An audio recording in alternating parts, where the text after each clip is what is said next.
We're very happy and grateful to have 4 panelists today who all have been awarded a Science Policy Fellowship before and now have been successfully transitioned into a science policy career.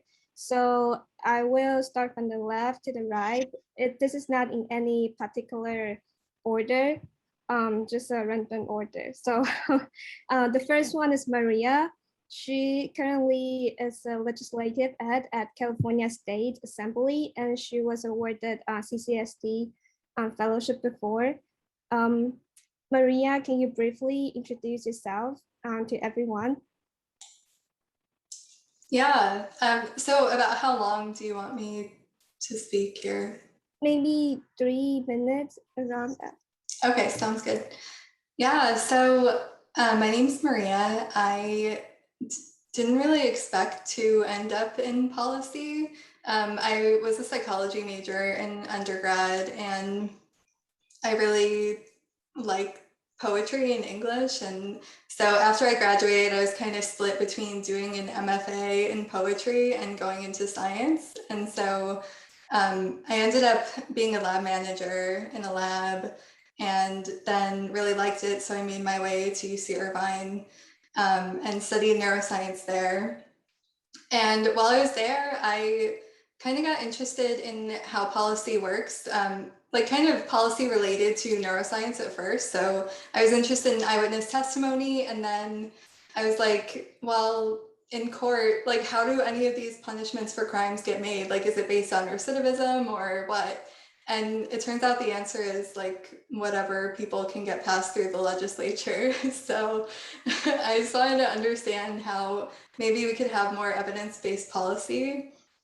And so that's kind of what led me to apply to the CCST Science and Technology Fellowship. So I'm really grateful also to UC Irvine and the GPS STEM program for helping me like understand what a career in science policy can be, because I kind of never heard of it. So that was really great. And yeah, so I was placed in the Senate Environmental Quality Committee in the fellowship.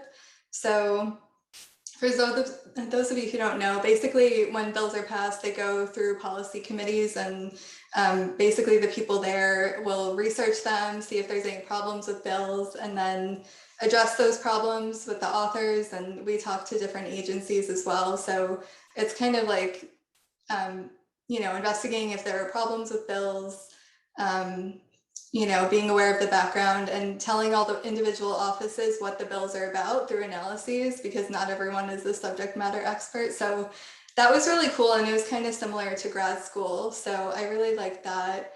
And then when the fellowship ended, well, I was grateful that I was also able to work in a personal office a little bit. So there are, you know, committees that the bills go through, but each senator or assembly member also has an office. And so I worked in the office of the chair of that committee a little bit and got to work on like a bunch of different topics. And I really liked that. And so that's how I ended up as a legislative aide for Assembly Member Lee.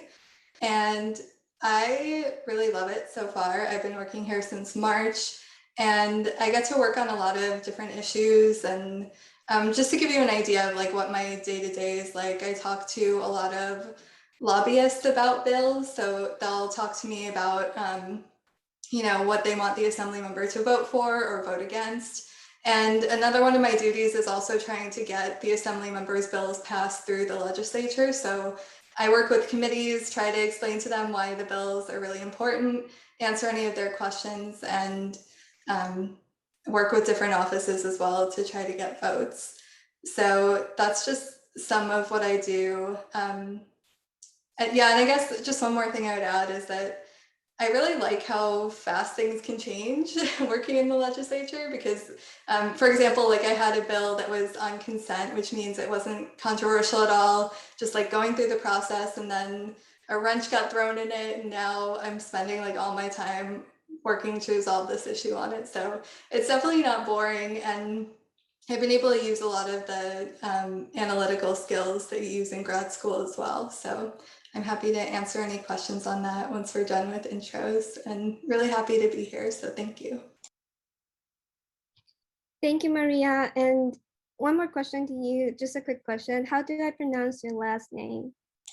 Yeah, Montchal. Montchal. Okay. Yeah, thank you. I think I should speak out the full name when I introduce someone. Sorry about that. And then the second panelist today is Dr. William Gaieck. I hope I pronounced your name correctly. Let me know if I pronounce it wrong. He's currently a Department of Energy Analyst Analyst in water security, energy, critical materials, education, and workforce development. And then he is a Christine Mirzayan Science, Technology, and Policy Fellow. William, can you briefly introduce yourself? Thank you. Definitely, thank you. My name is William Gaieck, but I also go by EM, so that's William with the will chopped off. As our wonderful moderator had said, I'm a former Christine Mirzayan Science and Technology Policy Fellow at the National Academies of Sciences, Engineering, and Medicine. I was on the board of Science, Technology, and Economic Policy. Currently, I'm an analyst at the Department of Energy, where I'm an ORISE fellow, technically. And so I'm in my second year of that, and it's really fun.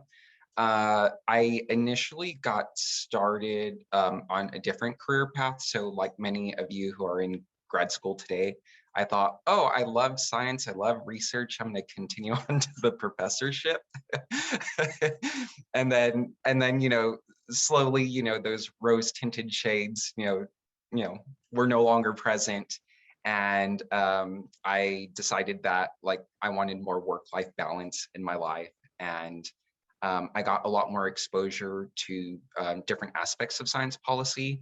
And so GPS Biomed, which was the precursor to GPS STEM at UCI, was a really great influence on me in terms of having a lot of opportunities to network and to go to events to learn more about science policy. And so that led me on to the trajectory that I'm on today in terms of pursuing science policy. Aside from that, maybe a quick bit. I do work in water security, energy, critical materials, education, workforce development, and also DEI for the Energy Efficiency and Renewable Energy Office at DOE. So that's our parent office. But yeah, I don't want to dominate the conversation, but I can chat a little bit more in depth, maybe, and speak to questions that people in the audience have later. Thank you, William or Ian. So our third panelist today is Dr. Tuba Fehr. Again, if I pronounce your name wrong, let me know. She's currently a program officer at NICHD, and she is a AAAS STPF fellow. Tuba, could you briefly introduce yourself? Sure, it's Tuba Fehr, fear isn't scary. But I am a program officer at NIH, and I started out in my fellowship at NIC, one of the institutes of NIH called National Institute on Child Health and Human Development.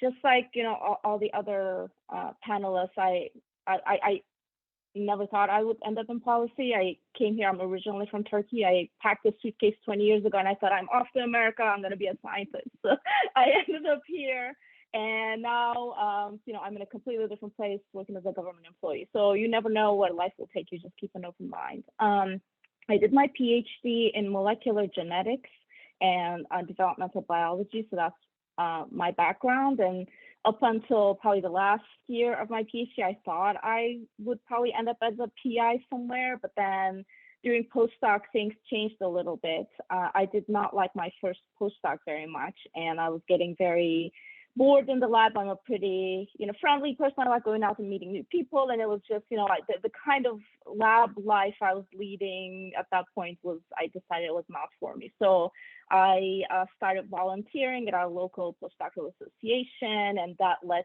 to me being involved with the National Postdoc Association, where I met Adriana, and eventually through attending meetings at the NPA and my interactions with the folks there, I found out about the AAAS fellowship, and all the fellows that I talked to were doing like amazing things. And I was like, oh, I can't believe you're doing that. I want to do that. So, but I still was not quite, I had not made the decision to move into policy until I started asking different questions in my research.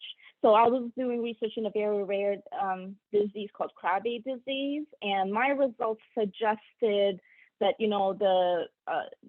you could see some biomarkers or the effects of the disease earlier than people had thought in utero. So that got me thinking,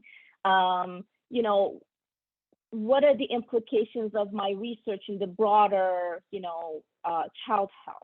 Because I have started reading about it. And for those of you who have kids, you may be familiar that every baby that's born in the United States goes through mandatory newborn screening. And you may or may not know about this because it's done automatically, and you may not even know about it.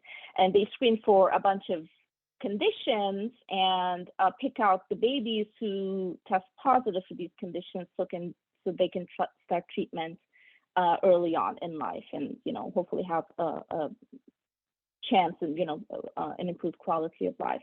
So the condition I was researching was one of those conditions where it was not mandated across the United States, but certain states were mandating on their state newborn screening panels. So I got interested in reading about that, learning about that, and then it just opens up your thought process as to how I may think about what do I do in the lab would affect someone else's child's health down the line, and all the stuff that I was doing with the NPA and at my local postdoc association just gave me a view that policy is an avenue to make a much bigger impact than you can in the lab. You just pipetting things. It has implications like my research maybe eventually will lead to improved health for Krabbe babies, but it may be 20 years, 30 years down the road. But on the other hand, policy has immediate effects and implications. So long story short, I don't want to take too much time. I decided to apply for the AAAS fellowship, and lo and behold, I ended up at NICH, the Child Health Institute, in a branch that actually ran programs supporting the newborn screening programs across the states, and that's why they chose me, actually, because my background fitted. So I got to work firsthand on adding conditions to this panel. There's a number of conditions, and there's always debates about what's the next condition to add to this panel. And I got to see firsthand how those decisions are made. I helped write a memo to the Secretary of HHS recommending spinal muscular atrophy to be that next condition to be added on the panel, which was then approved. So I got involved in, making it a decision that affects every baby that's born in the country every year going forward. So that kind of impact is what I'm after. But it also comes with, pros and cons. So policy is not for everybody, but for people who want to solve big problems, it's a great way to make that impact. Thank you, Tuba. And thank you for correcting me about how to pronounce your name. And it's definitely very interesting to hear about your career journey, and we'll definitely ask more questions about that later. So our fourth panelist today is Stephanie Davis, PhD. She is a small business program coordinator at National Heart, Lung, and Blood Institute, and then she's also a AAAS STPF fellowship awarded.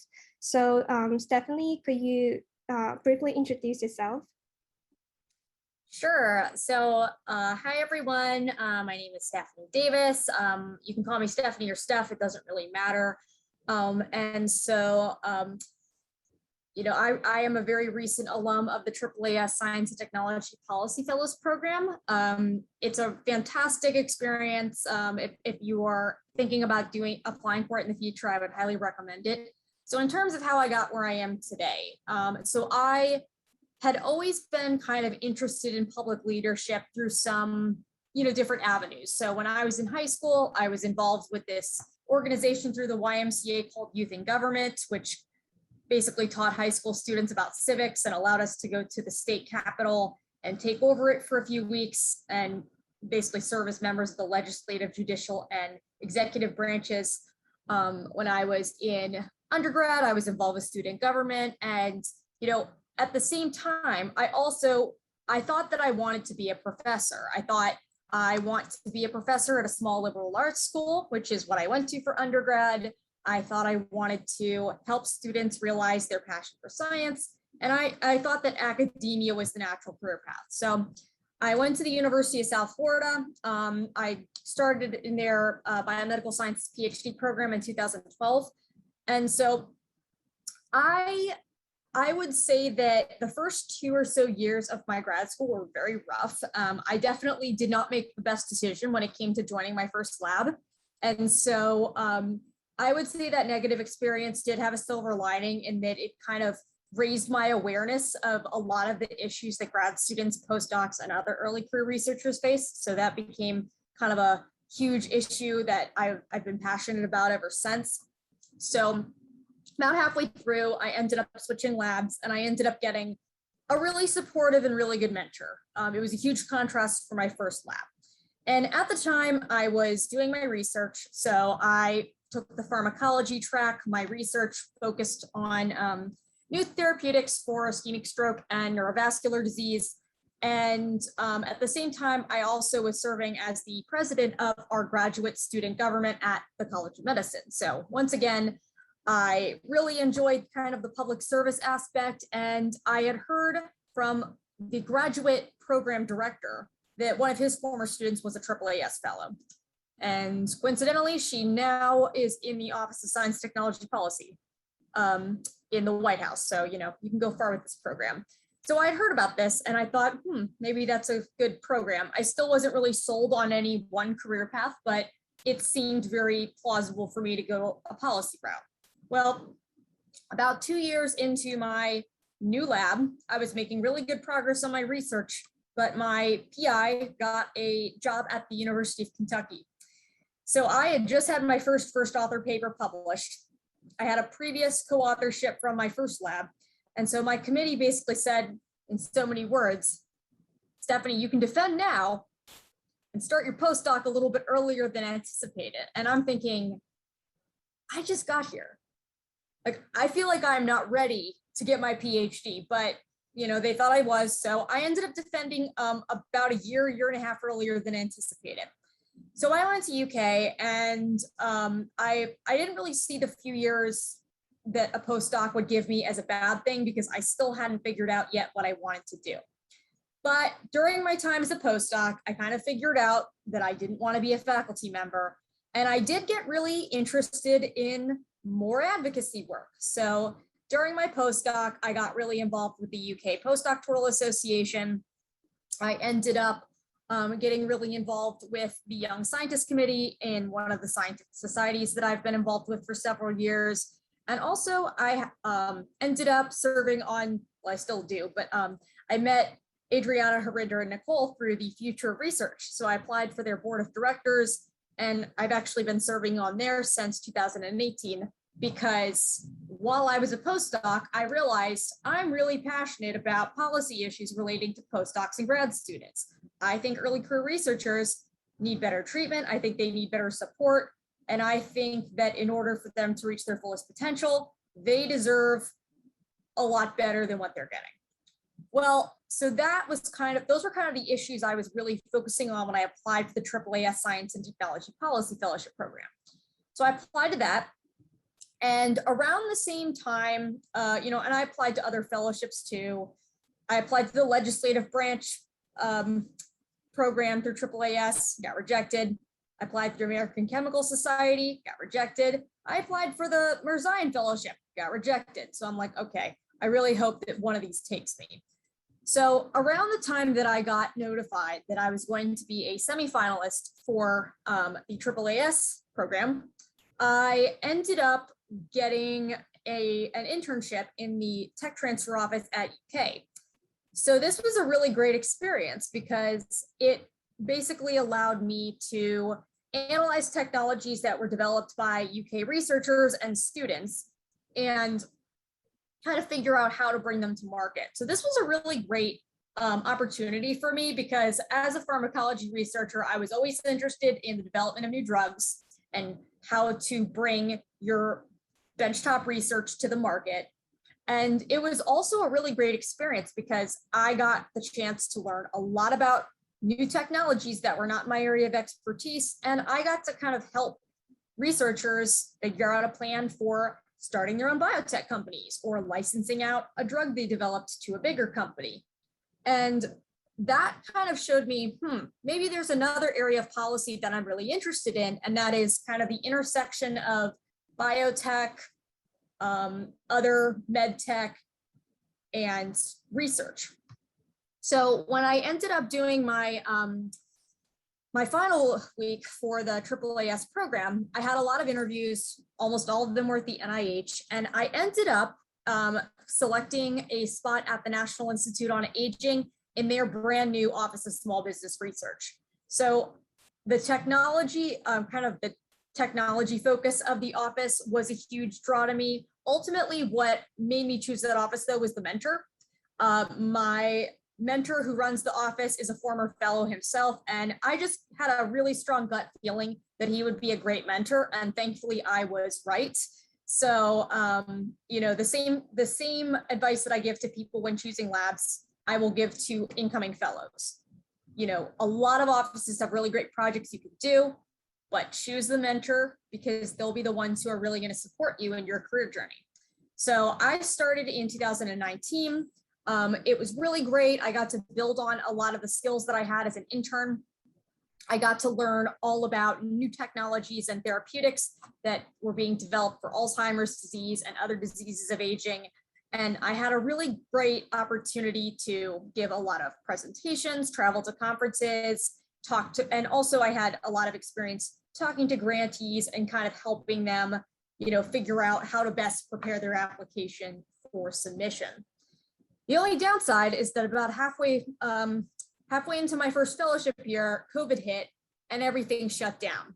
So thankfully, I had a really great team of coworkers, and my mentor was really supportive as well.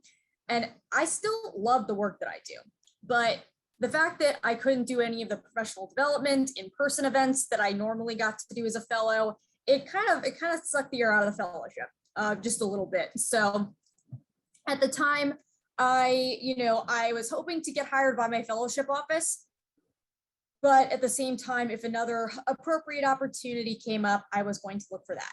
So my mentor apparently had behind the scenes been looking around for potential jobs for me in the NIH. And so he had gotten a tip that the NHLBI, the National Heart, Lung, and Blood Institute, was looking for a new small business program coordinator. And I guess he had known about this position for a while, but right before the end of my first year, he said, "Stephanie, I think you should apply to this job. This is like, we love having you here, but this is a perfect fit and they really need you." So I ended up applying for that job. And long story short, that's the job I'm doing now. So I ended up doing kind of it's called a detail. It's basically where you work part-time in an office. I ended up kind of working part-time for my fellowship office and working part-time for the NHLBI job for about a few months as I, had the chance to actually apply for that job and get officially hired. But long story short, I am really, really blessed to be able to have a mentor who is so supportive and kind of looking out for me in terms of great opportunities. And I really enjoy what I do in my home office now. The small business program is really great because it's a really great way to kind of combine my love of, drug discovery, scientific research, policy, and also kind of bring in like a biotech and industry-centric perspective, because most of my grantees aren't academics, they're small biotech companies or small med tech companies. So it's great because I'm a government employee who interacts with academics, but I'm also interacting a lot with people in industry. So it's kind of a great way to, to keep me on my toes and it's never a dull day in my job. So yeah, that's pretty much it.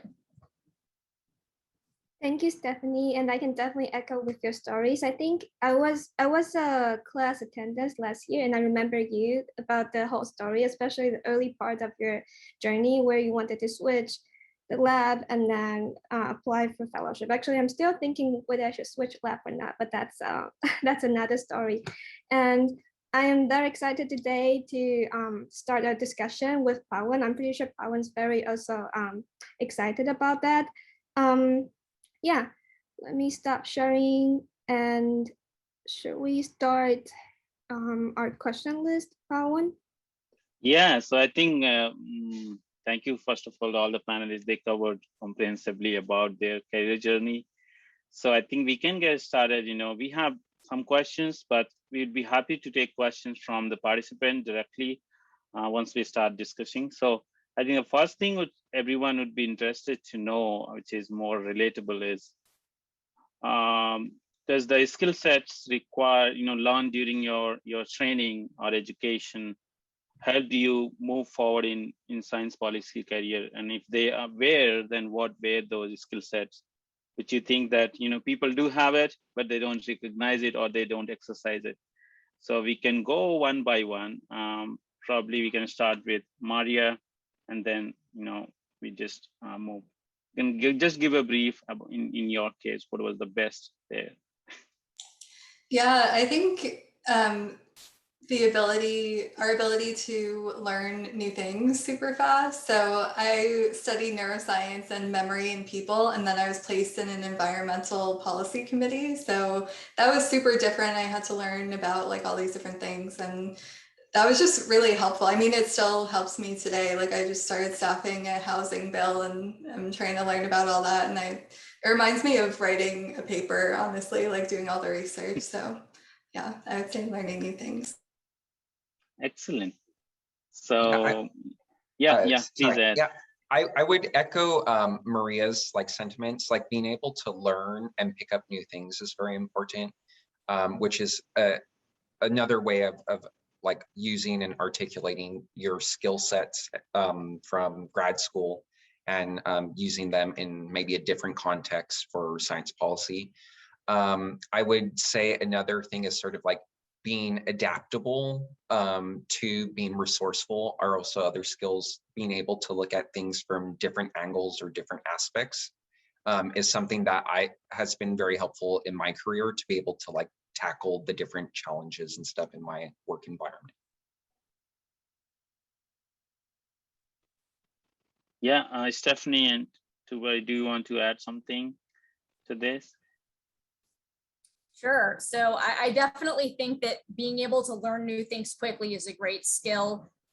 So most of the grantees and applicants that I talk to on a day-to-day basis are obviously it's the NIH, so they are in the biomedical sector, but most of the people I talk to are not in my immediate area of research expertise. I do have a bit of a benefit being a pharmacologist because, so many diseases need drugs to treat them. But even so, my research was almost entirely in neurovascular pharmacology, and most of my scientific expertise is probably better off at the National Institute of Neurological Disorders and Stroke compared to the institutes that I've been at. Also, I'd say learning how to communicate well. So no matter what kind of job that you choose, if it's in the policy sector, you're going to need to realize how to communicate well with non-scientists, with people outside of your immediate expertise. And in my job, most of the people I work with have a science background, but some of them don't. Some of the grants management people have more of a business and accounting background. So I would say that's a huge advantage. And then third, you need to learn how to be a team player. Academia likes to, they like to emphasize solo contributions and solo achievements. That was kind of a big shock coming to government and realizing, oh, it's not about like who gets first author. Everyone contributes, everyone gets credit.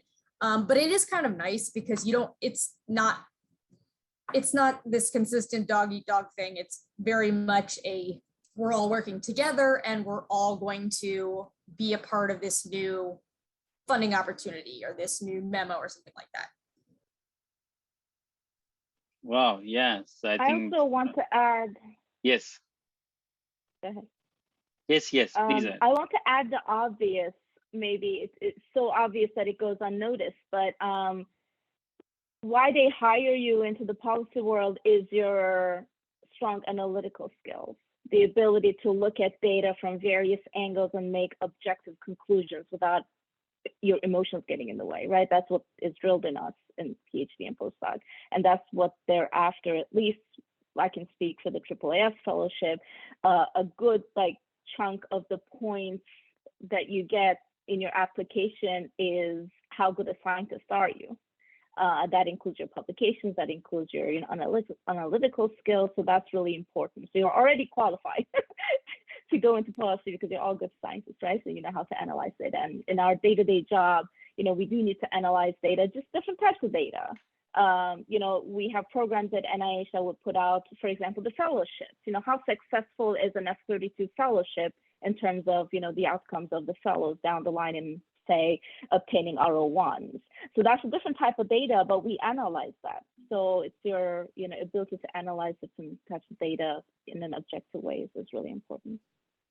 Yeah, it is such a, awesome to hear that so many skill set which we use day to day in PhD and postdoc, or maybe after postdoc to some people work. So much useful things, and I hope participants would have noted down those now and may work on that. So we move on to the next one. I think the people which seems to be interested in, about application process or interview process in your respective fellowship program. If you want to, give an insight about how it looks like. So we can get started with William and Sure. yeah. So I know some of the policy fellowships can be more competitive. It depends on sort of like how prestigious they are, and year to year, it kind of varies. So like the Mirzayan Fellowship, to give you an example, I think it was several hundred people applied for only some 20 odd positions per year. And so that one's a little bit difficult in a sense to get into. Whereas something like an ORISE fellowship, which is the Oak Ridge Institute for Science and Education fellowship, which I'm part of one of the fellowships that they offer throughout all the federal government.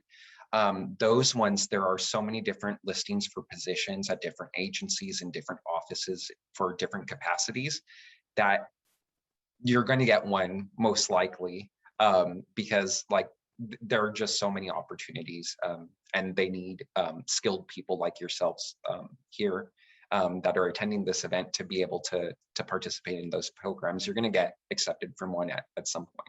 So there's lots of opportunities there. Other than that, just coming in and being able to articulate, like in terms of the process, being able to articulate sort of like what you want to get out of the experience, what you have to offer the office or agency or the board or the committee that you're a part of at the fellowships is like very important to be able to use that science communication or that communication aspect in order to be able to successfully get a position. There's Really, yeah. There's actually a follow-up question for William from Sarah in the chat. For Christian Mirzayan Fellowship, what do you recommend it for current graduate student? My current plan is to do the fellowship during my final year, but I don't want to be too overwhelmed or just easily out-competed by people who are out of their program. So that's a great question. Without taking too much time, again, you can contact me offline and I'm willing to discuss more in depth. I would say know yourself and know in terms of like what amount of work you're capable of doing before deciding whether you do it like while you're in school, while you're about to graduate, or maybe even after you've graduated. It's all dependent on the type of person you are and the workload that you can sort of handle. But I'll tell you this, like of the people that join, of those that were in my cohort and that were still completing grad school, especially in the writing phase, it was kind of like hell on earth, trial by fire, because it was a lot to handle, writing plus figuring out committees plus all the Mirzayan duties. Whereas some other people are able to handle that, but I'd say they're few and far between. I think most of them were kind of stifled by having so many different things going on at once. I hope that answered the question. If not, yeah, just please message me directly, and I'm willing to go in depth about that. Thanks, William. Yeah, so let's go and learn from Maria about her fellowship program and how does the application process, and if there is an interview looks like there.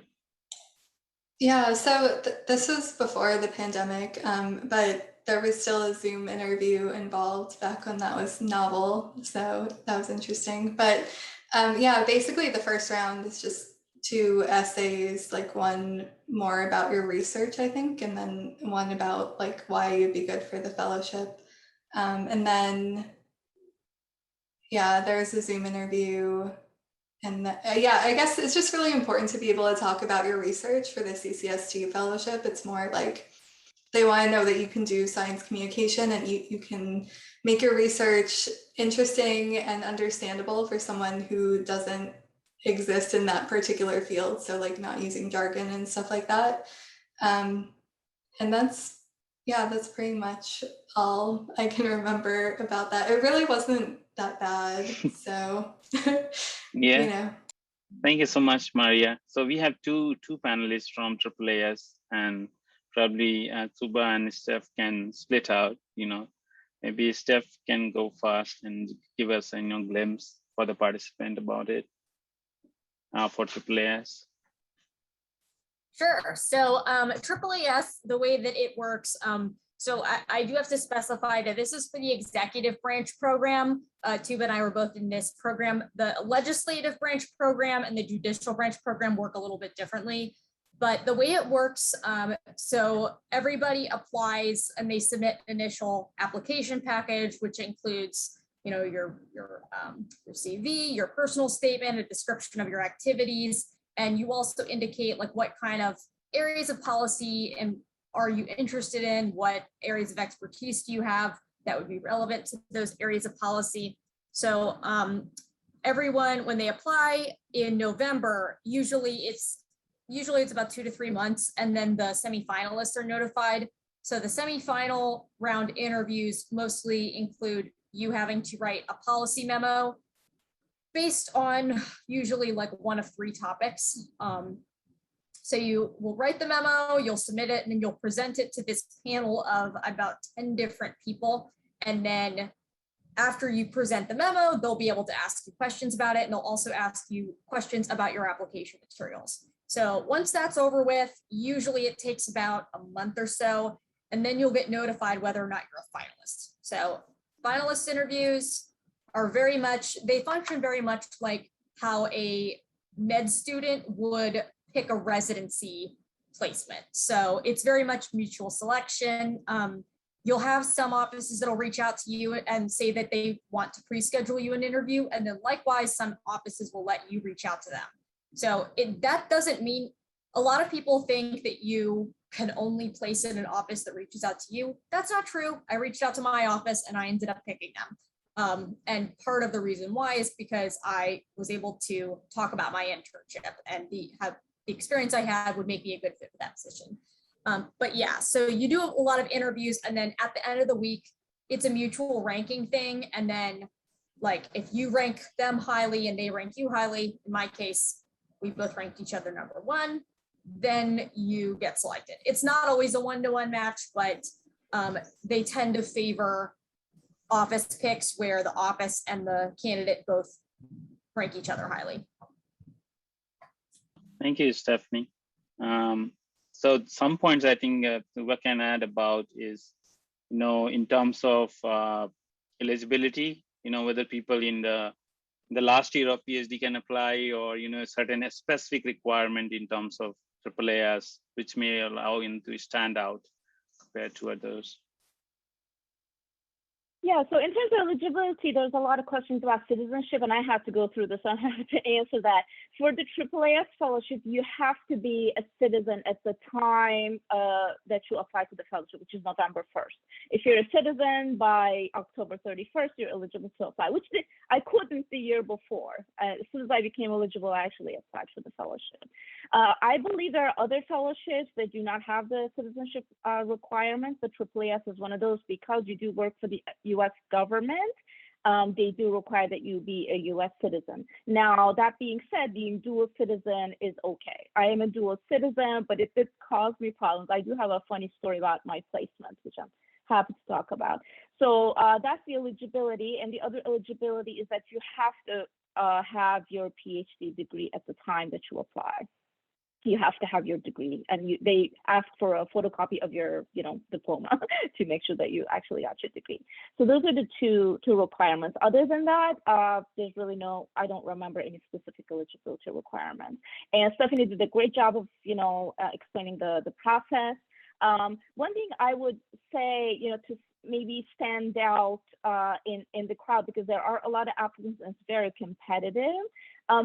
One thing they're looking for is that, policy is not for everybody, and you should try it out to see if you're the right fit for it. And you can try it in like small steps. For example, being a government employee or being in policy in general can be very thankless job. It's public service, right? You do all these things for the good of the public. You don't get any recognition, and you get yelled at, or whatever. It's not about you. It's about everybody else. So you need to be okay with that, and you need to be okay not getting credit for the things that you do. And it takes a certain personality type. It's not for everybody. So that's one thing. For that reason, they specifically emphasize volunteer activities that you've done. And you should definitely, however small it is, you could volunteer, Sunday at your church, you serve soup for the homeless. It does not matter. It does not matter. The point is that you are serving your community, whatever community you associate with. For me, it was the postdoctoral community when I was a postdoc. I had a very strong footprint in the postdoc, advocacy world, and I did a lot of things. But it could be as small as, you volunteer to organize one of these events at your, institution.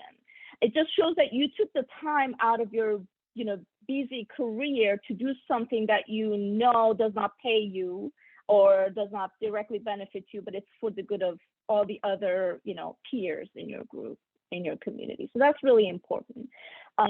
Again, you don't have to be a board member for 3 years in an organization or anything. Just start small and see how that feels. I started doing those small things. I started with organizing, taking minutes at, postdoc association meetings. And then I started organizing meetings, and then I became the president, and I became a board member at the National Postdoc Association. And, eventually I realized I just love this much more than, what I do in the lab. And I do want to do this as a career. So that's one thing. The other thing that's important, what they're looking for, is that you actually don't know where you'll end up in your placement. So you need to keep a very open mind and a flexible attitude towards, what you will be doing in policy. Some people come in with the, idea that this is exactly what I want to do, and I only want to be in this office working on this specifically, specific area. You will be very disappointed. That's not what you will be working on. I can guarantee 99%. For example, my first placement, it's an interesting, so I'll keep it short. But when I applied for the fellowship, I was so done with my research. Like, I did not want to be a geneticist. I didn't want to be a science. I just wanted time away from everything. But I wanted to try policy in a different context. So I actually accepted a position at the State Department as a AAAS fellow in the Office of Refugee Resettlement. And my role was going to be analyzing migration patterns from Mexico, human migration patterns from Mexico into the United States, so they could work with the Mexican government to curb, people coming into the country illegally. So analyzing those patterns, again, the analysis, skills that comes.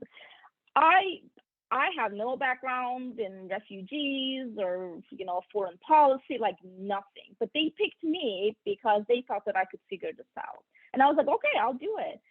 Long story short, I applied for a security clearance, and I'm a dual citizen, so it took a little bit longer to look into my background. And during that time, elections happened in 2016, and there was a hiring freeze right after that for like a year and a half. So they could not hire me at the State Department at that point because I did not have clearance. So I actually had to go back into the interview for AAAS to find a new placement. So I spent an entire year just staying at home, which gave me the perspective of, oh, I need a break from these things. So that gave me the break. And I was like, you know what, maybe I can do science again. Maybe I just apply to NIH system. So then I applied to NIH, and I'm really happy where I am now, but I was not ready to take on this position and continue in genetics research or the biomedical field, when I first applied for the position. So just keep an open mind. You never know where you'll end up, but you may, surprisingly like it. And you never know where things will take you. Yeah, that's really, a lot of points to added about, different ways to prepare. And I think a lot of questions are coming in. And so I'm just putting a, a summary question about, so if somebody is, in their postdoc or doing a PhD, what are the key steps they should take or activities they should do so that they may be prepared half to apply, for these fellowships? So some of them I think Tuba added, and if my panelists want to add more during their postdoc and PhD, they should be doing. Sorry, I'm going to quickly jump in because there's so much good stuff occurring, and I kind of want to tackle this one. So one of the great things is if you're already doing a postdoc, if you're already done with your PhD, you don't necessarily have to do a policy fellowship. You can directly apply for positions within the government. You already have the skills necessary to fulfill many of the functions. And so maybe a policy fellowship is just, on the, as a possibility, but, don't limit yourself to that. I did want to touch upon one of the aspects of fellowships. At least I'm gonna own it in that it's been my experience, at least, and from some of my peers, is that the fellowships allow a certain amount of flexibility that you may not necessarily get if you're a full-time government employee, in the sense that if you end up becoming a technology or program manager overseeing a portfolio, it's going to usually be fairly narrow. As compared to a fellow, you'll have a lot more opportunities, at least my experience is, in trying different skill sets, different projects, different portfolios. So like I cover such a wide range of things. That's because I'm, I guess, crazy in that sense. And my boss was more than willing to allow me to try that. I've done everything from SciComm to video editing to web design to writing talking points and all this crazy stuff, in addition to meta-analysis and all this report writing and stuff like that. And it's really neat because that flexibility from the fellowship is there. And if I were a full-time employee, some of that wouldn't be there. But just a really quick other sort of tangential or related topic is this idea where some fellows come in thinking that they're going to change the world. You probably aren't going to change the world. You'll probably have you'll have some impact, but you have to realize that there is a bureaucracy that and stuff that you do have to navigate, and coming into things, you might not necessarily be aware of the processes that are in place and required. But yeah, this is fantastic. Keep asking questions, folks. Yeah, I think that was very valid point. Just like we get into PhD, we think that we're gonna change the disease, biology, disease understanding, and by fifth year, you realize gonna get few papers, and which thesis which nobody will read in future. So, so those kind of detachment, those things I think are coming up. Another point I think is coming up. I think previously people asked about how do you convince your mentor or your postdoc or PhD mentor to support you if you want to get into, how do you balance out? Because that's like most of participant or even including me fear to even talk about something beyond science I'm trying to do, and they may freak out. So how to navigate that? If you have anybody has experience here, from panelists. You don't have to convince them. My boss was never supportive, and I just went ahead and did it anyways. No, don't ask, don't tell, or tell them if they so do it anyways. It's your career, and you're in a conflict of interest with your advisor. They want you to go a certain way, and you have a different life. So as long as you fulfill the duties of your job in that lab, you can do whatever you want in your free time. You don't have to convince them. Oh, great. So I'll leave two more panelists supported your thoughts. So I don't think we need more elaboration on that. So I think the last one probably maybe people want to know about your, day-to-day job, what you do in there. If you want to just to give a glimpse, maybe it's dynamic because it changes, but just to giving a flavor for the participant. We can start with Maria. Yeah, so it depends on the time of the year, really. In the beginning of the legislative session, it might be like a lot of just writing about why bills are a good idea and sending that to committees. And then when things are coming up for a vote, it's more like meeting with different offices and lobbyists and trying to convince people to vote for your bill. So yeah, it just depends. I guess a lot of meetings, writing emails, trying to strategize how to convince people about various things.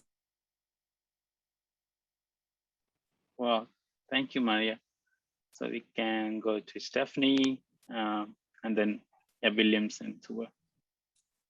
So most of my day, I would say that most of my day, the greatest proportion probably is spent talking to grantees and applicants. So in my role, I'm a program officer, but I'm kind of a non-traditional one. The way that NHLBI works is that the small business grants, even though I manage the program as a whole, and I manage a lot of like entrepreneurial training programs and supplement opportunities for grantees, the actual grants themselves are held in my colleagues who are the program officers in the scientific division. So it's a little bit different than a lot of other institutes. A lot of others, like they have a few program officers who handle the small business grants and that's it. They won't have an office for it, or in the case of like really big institutes like the National Cancer Institute, they have a huge office with like 12 POs who only have small business grants. So it's different at every institute, and that's kind of something I learned pretty quickly when I joined here. But one of the great things about it though is I am in a very team-oriented position. So one of the things that I'll do is I will talk to them about their proposal, I'll give them suggestions, then I will basically confer with my colleagues in the scientific divisions and kind of hand the applicant over so that they can also touch base with them as well before they submit. Otherwise, I will work together with other people in my office and other scientific program officers to do things like come up with new funding opportunities. So one of my main roles is to keep track of the small business grant portfolio across the institute and see what areas of science are being covered, which areas do we have gaps in. So for instance, one of the things that I've been working on recently is I've been working with some of my colleagues in our blood division, as well as a colleague at the National Institute for Minority Health and Health Disparities, to kind of figure out ways to improve the number of applications that are focusing on diagnostic tools and monitoring tools for use in underserved populations. So it's pretty great because even though I don't have like a set portfolio, I feel like my role allows me to kind of make a difference and improve gap areas where I see them. And also it's given me a really great opportunity to get to know my colleagues without having the chance to meet them in person yet.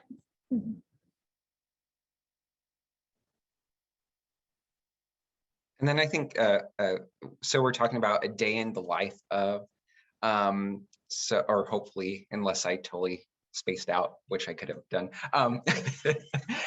So yeah, what does a day in the life of ORISE fellow look like? Or I guess Mirzayan, I could also talk about if people are interested.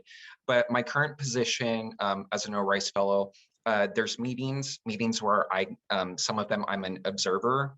Others, like I'm jotting down notes, tracking critical material supply chains in the US or in the world for security and other purposes. Some of the meetings I'm having to work on, like, or use my science communication skills to deliver a presentation, or maybe succinctly talk about a report, or maybe I'm leading a discussion on diversity issues within our workplace or in terms of our outreach for my office. Aside from those sorts of meetings, a heavy portion of my days are spent researching, doing data analysis, data cleanup, thinking about strategy. So to give you an example, today I've been working using ArcGIS, mapping software, to do geospatial analysis for some of our programs in my department. I'm working on AI machine learning methods to try and automate some of my strategy and research. And this is something that I didn't develop in grad school. And so it's something that I develop on the side too. So there's lots of opportunities for sort of like professional development, career development on the side that I utilize a lot. Yeah, aside from that, there is a lot of sort of like that basic research, analysis, strategy, and data work that I do that I really enjoy. And there's lots of new skills and new things that I'm always learning. And so that's what I think is very exciting and sexy about my job. I do want to segue into, I don't want this question to not be answered. I want to segue into the work-life balance and the type of things we do in our day-to-day life, because I think it's important. That was part of my decision to go into policy because, you know, I had just had a baby. I was a postdoc. I was miserable, and I was, I can't do this like as an assistant professor. So it really depends. Your work-life balance really depends on the as a fellow, AAAS fellow, it depends on the office that you're in. So if you have, there are three different branches, right? The legislative branch, executive branch, and the congressional fellowship. So if you're in a congressman's office, yeah, probably no work-life balance during that time, because it depends whether your position is reactive policy or proactive policy, is what I was told when I was interviewing. And reactive policy is that, oh my gosh, COVID hit, what do we do now? I need an answer in 2 hours. Or, you know, I had that during my placement as a fellow, you know, my first office, which I am not in right now, in my position, you know, this congressman reached out and wants this information in 2 hours. I need to put together a PowerPoint. And I was like, but the daycare closes at 6, so I have to, like, it's 4 o'clock, you know. So that probably will not work, right? And I eventually transitioned to my current position where I don't have to deal with that all that much. So it depends. Like, my current position is, I'm being a scientist, I'm just not doing the science. I'm not doing the bench work, but I talk to scientists, I read about the latest research, I keep up to date about, you know, what's going on in, you know, developmental biology and other, you know, fancy methods, AI, you know, microscopy and this and that, but I don't have to do it. So I can read it anytime I want, it's really up to me. But there's also a lot of meetings that are not up to me, that are scheduled. You know, I thought I would have the afternoon to work on something, but oops, you know, an applicant wants to talk to me, or, you know, a meeting that came up. But still, it's not as reactive as being in a, you know, senator's office, or, you know, being in an area of like the NIAID, for example, when COVID hit, the Infectious and Diseases Institute. They took the big hit, right? Because they had to react quickly. So you need to think about where your placements may be during your interviews, and ask that question straight out. I mean, just bluntly, you know, how would my day look like? Is it a proactive place? Is it a reactive place?